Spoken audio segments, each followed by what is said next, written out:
Words cannot well express how glad I am to see you return to us hale and whole. Needless to say, I am most eager to hear your account of that which occurred in Curthis, assuming you're ready to speak of it.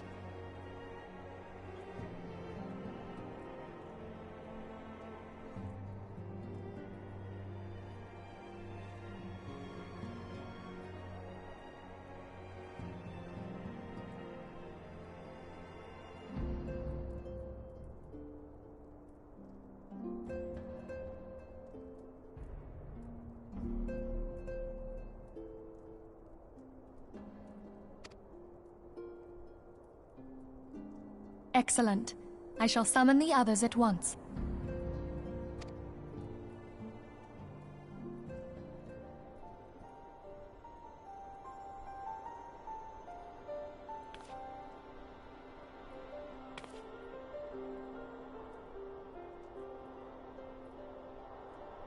Iceheart used her own body as a vessel for a primal soul?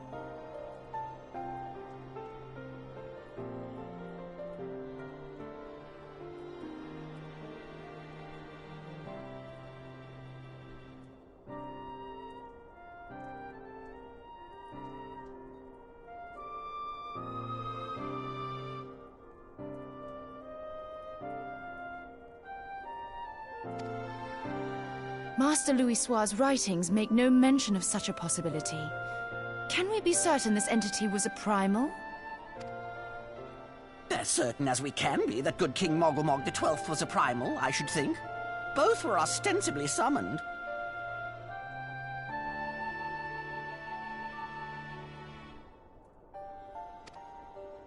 Let's not quibble over definitions. Of more concern is the implication that Iceheart retained her will, even after she was possessed.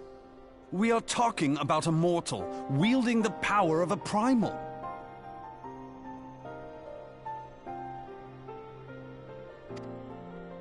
It can't possibly be that easy, can it? There must be some sort of sacrifice required. Or maybe she's just special? What qualities this woman possesseth, I know not, but full sure am I that she was groomed for this role.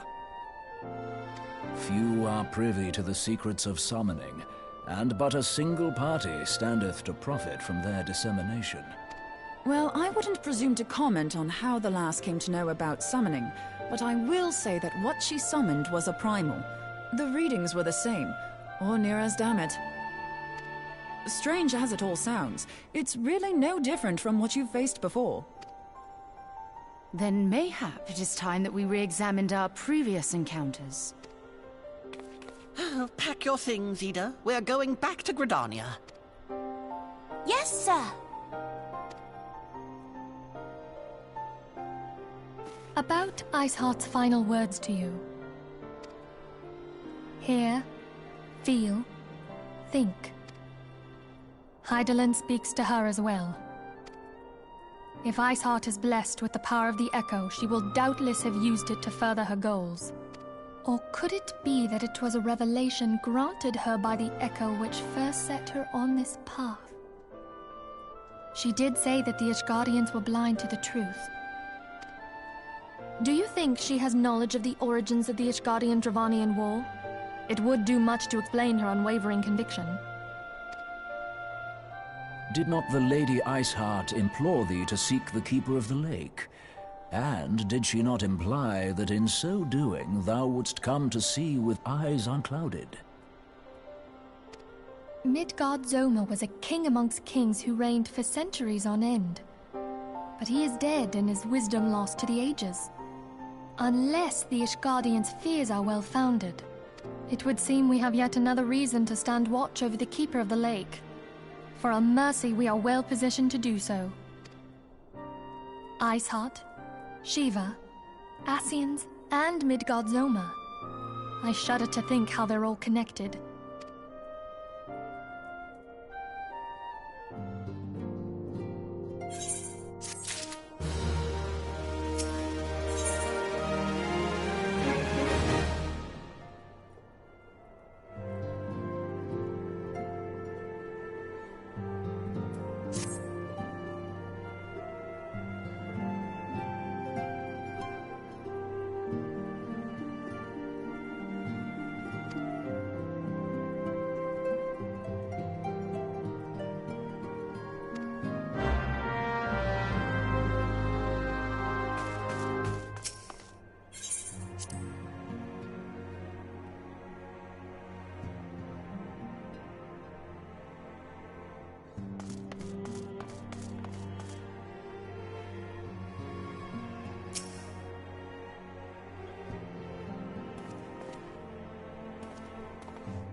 I have heard. Truly bothersome business. No, I do not foresee a problem on that front. The main concern is Reborn. There is no telling what the brute might do. Have the Blades watch him in the flames day and night. You may leave the Sultana to me. I shall personally attend her grace.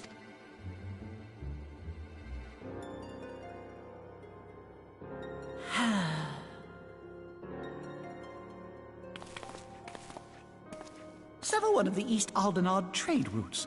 That ought to keep Lolorito occupied for a while.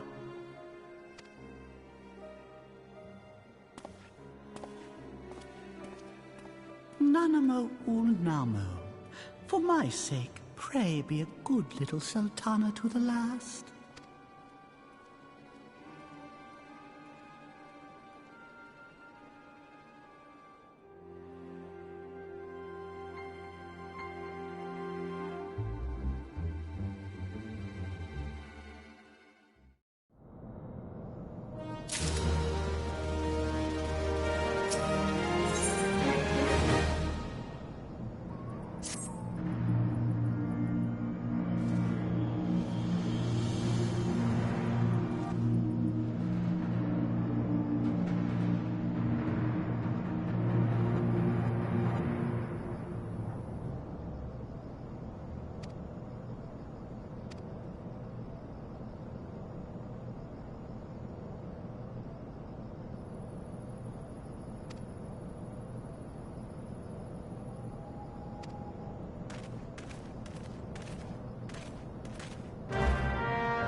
Welcome back, my friend. I have already received word from Alfino. To think that Flame Marshal Huayu was the Garlean agent. I know not what to say. Together with Reborn, Eileen lent us much-needed aid at the time of our Order's founding. She was particularly passionate about the need to tackle the primal threat. When we discussed the subject, her eyes fairly shone with determination. Whatever else she may have been, I choose to believe that it was her true self with whom I spoke then. But now is not the time to dwell on such matters. I have an important announcement to make regarding our effort to defeat the Ascians. We shall begin as soon as everyone is assembled.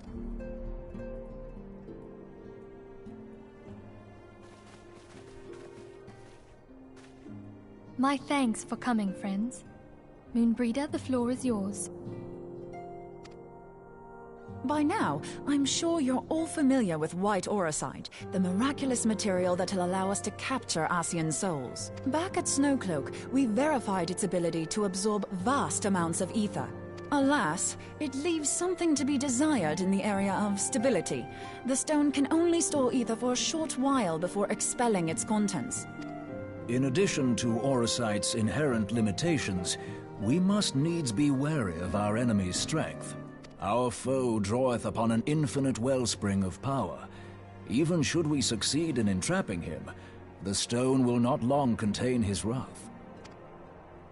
Meaning that, if we want to kill the swine, we'll have to be quick about it. 'Tis our belief that an Ascian soul may be permanently undone, if smitten by a sufficiently concentrated burst of pure ether. The only trouble is, we can't say for sure how concentrated the burst needs to be. Without knowing how much ether an Ascian soul is composed of, we're basically guessing. Our sole clue lieth in thy struggle with La Habrea. During that encounter, Heidelin bid you forge what she called a Blade of Light, a weapon which took the form of a luminous stream of energy.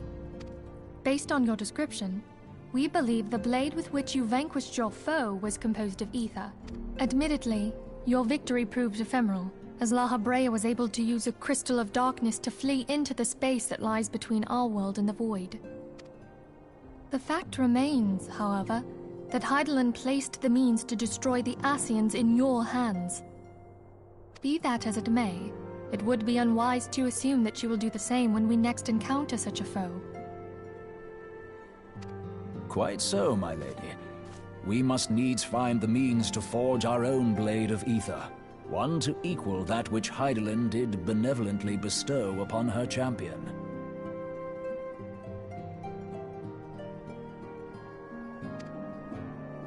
That is all well and good, but it seems to me that producing such a blade will require a prodigious quantity of ether. Whence will it come, pray tell?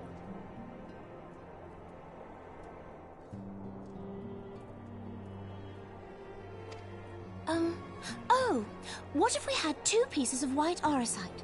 One to trap the Ascian, and the other to store the ether for the blade. Oh, nice try. But it's as I said, the stone won't hold ether for any length of time. We'd still need to collect the stuff there and then, sorry to say. And therein lies the rub. Finding a way to create the blade whenever and wherever we choose. 'Twould seem more research is in order. I'm going to linger a while, perform a few more tests on the auracite. And I could do with some help. Urianger, why don't you lend me a hand? Mine apologies, but I am required at the Waking Sands. Lady Minfilia hath given me sole charge of the premises. 'Twould be unseemly to leave them unattended. Sole charge, you say? So you're basically alone there, then? Well, that settles it. I'll just have to come to you.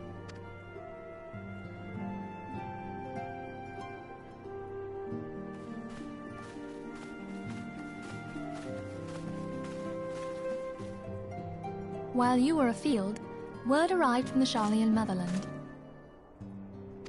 You will recall that a survey party was dispatched to investigate the incident at the Isle of Val. What they discovered was troubling, to say the least. According to the report, the Isle has been erased from existence. 'Twas as if a hole had been torn in the very fabric of reality. Aye, yet the mystery endeth not with the Isle's disappearance. It hath come to light that a number of scholars in various other locales were reported missing at a similar juncture. What's more, they all had something in common with the head of the students of Baldessian. Every last one of them was researching a phenomenon called dimensional compression, or the rejoining as the ancient texts call it. I'll be damned if that's a coincidence. All indications suggest Ascian involvement, but I sense that a force greater still is at work. The entity the Dark Beings call the One True God. We must pray that my dear friend Kryl regains consciousness soon. If she bore witness to the Isle of Val's final moments, she may be able to shed some light on this mystery.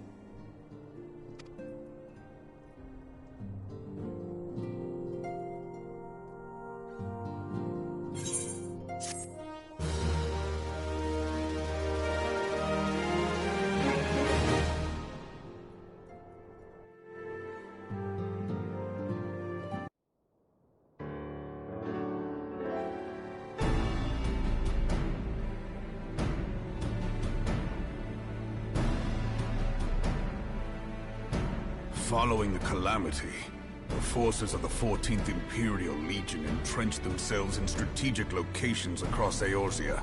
So swiftly did they accomplish this, it was suspected that they had received help. To think that it came from Huayu. There is more. We have reason to believe that Huayu didn't deal exclusively with the 14th. She also answered to a higher authority in Garlemald. But this higher authority could not have been the Emperor. By consenting to the Media Project, Solus Zos Galvus showed himself to be more concerned about preventing the spread of primal influence than claiming Eorzea for the Empire. He would happily have seen the lot reduced to ash. We believe a number of high-ranking figures within the royal household were against the decision, but that they knew better than to oppose the Emperor openly. Of course, this didn't prevent them from making clandestine provisions, in which Huayu played a part.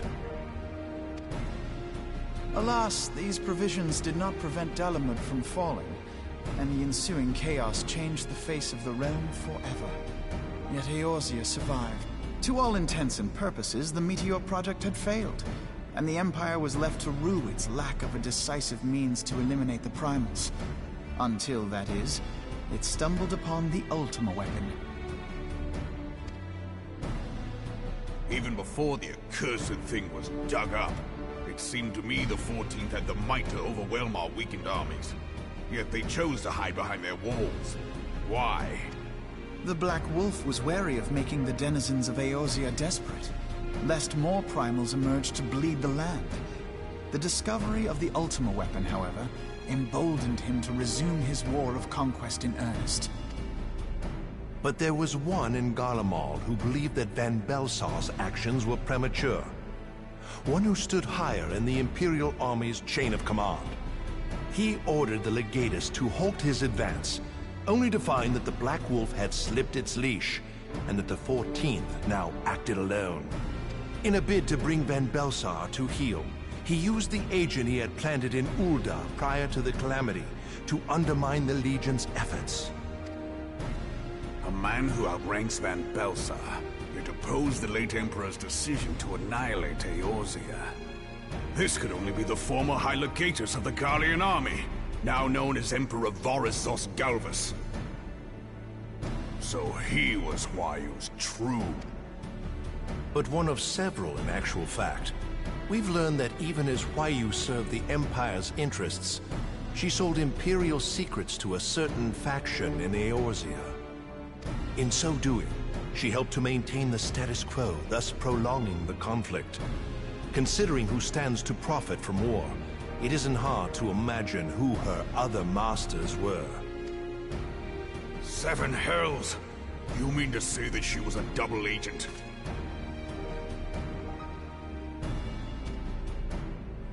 Triple, if you consider her services to Van Belsar and the new Emperor as separate.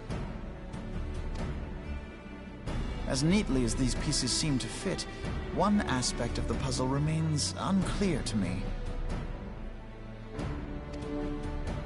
By whose will was the Marshal feeding intelligence to the heretics?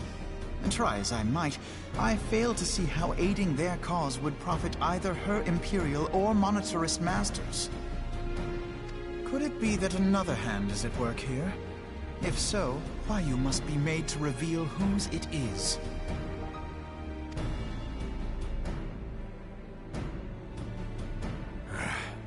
Not only have I lost a trusted friend, now I must interrogate her as a stranger. Not a pleasant task, I grant you, but a necessary one. Unless we weed out the ivy, root, stalk, and stem, it will simply grow back. I know that full well. Those closest to Huayu have already been detained, and I will question them alongside her.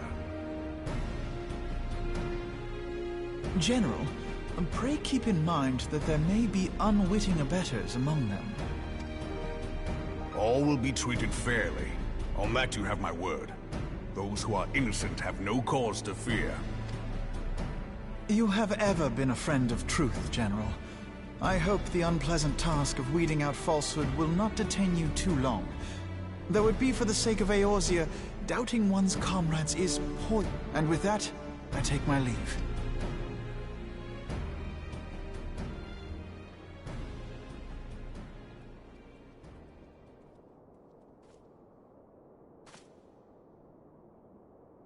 All these years, I've been made to dance to their tune. How could you, Huayu? How could you side with them? Those cankers who take from this land and give naught in return, who use their power to disempower and grow fat while the people starve. I know you can hear me, Monetarist scum! Your crimes will not go unpunished! Purge this land of your sickness before the eyes of the 12, I swear it!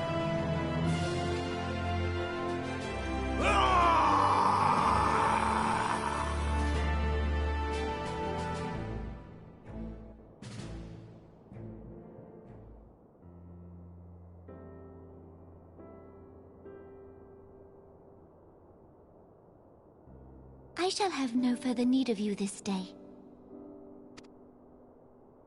Your Grace.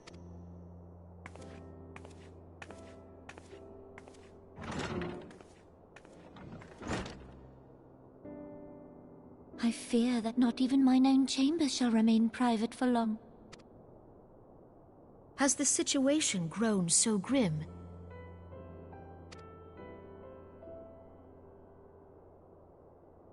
Ever since he proposed the Cartano Reclamation Bill, Teleji Adeleji has risen to greater prominence upon the backs of impoverished refugees. The Monetarists were ever united in their pursuit of profit, but the man's actions have torn a rift in their ranks. They snap at each other as rabid dogs. Yet now is not the time to be bickering among ourselves. If this bickering is a threat to law and order, might you not have grounds to dissolve the Syndicate? Would that the solution were so simple, Admiral. Alas, my moving to dissolve the Syndicate is certain to spark outrage among the influential merchant class, whom the Cabal represents. This would serve to exacerbate the current unrest, and peace would slip still further away. Be they rich or poor, natives or refugees, all who reside in Ul'dah have a right to pursue happiness. It is the duty of a ruler to protect this. If I am to perform my duty, I must needs tread warily. It would not do to make enemies heedlessly.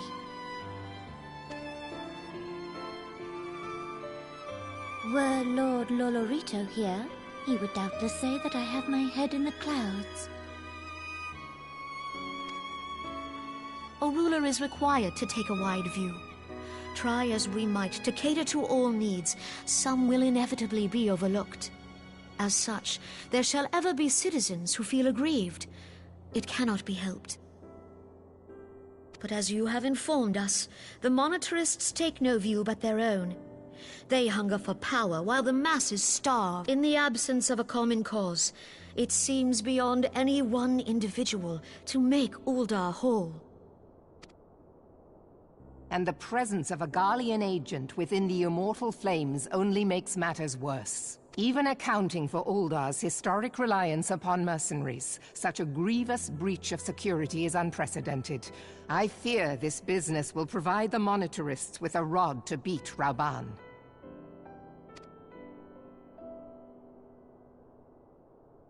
Eorzea can ill afford for the Immortal Flames to be dampened now. Ere long, the Garleans will turn their ravenous gaze toward our lands once more. If we are to resist their might, our nations must stand. Yet for this to happen, our nations must be whole. Cannot be done to improve the situation in Uldar.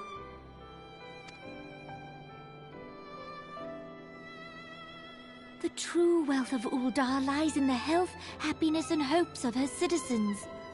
Alas, the citizens shall never know these things, so long as their lives are ruled by the ambitions of the few. The Monetarists claim to represent the best interests of the people, but in sooth they desire only to manipulate them for their own selfish ends. For the government to serve the people, it must be formed.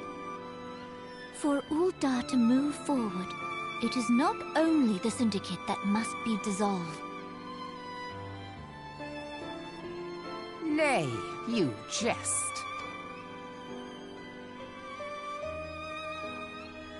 My friends, it was for no other reason than to make known to you mine intent that I requested your presence here. When I make my declaration to the people, chaos shall inevitably ensue. As the last monarch in the line of Ul, I make unto you this request. Help Reborn to preserve order and protect the people. Forsake them, and you forsake yourselves. For a strong Eorzea will ever have need of a strong Uldar.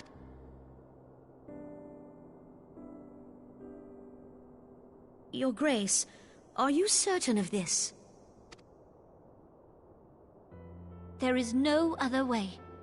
When the time is ripe, the nation shall become a true republic.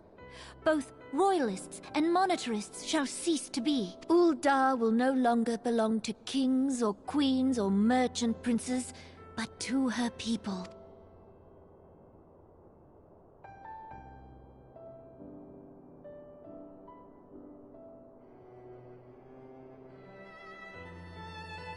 Reborn, forgive me for casting aside all that you have toiled for in my name. Beyond this gesture, I am powerless to help my subjects.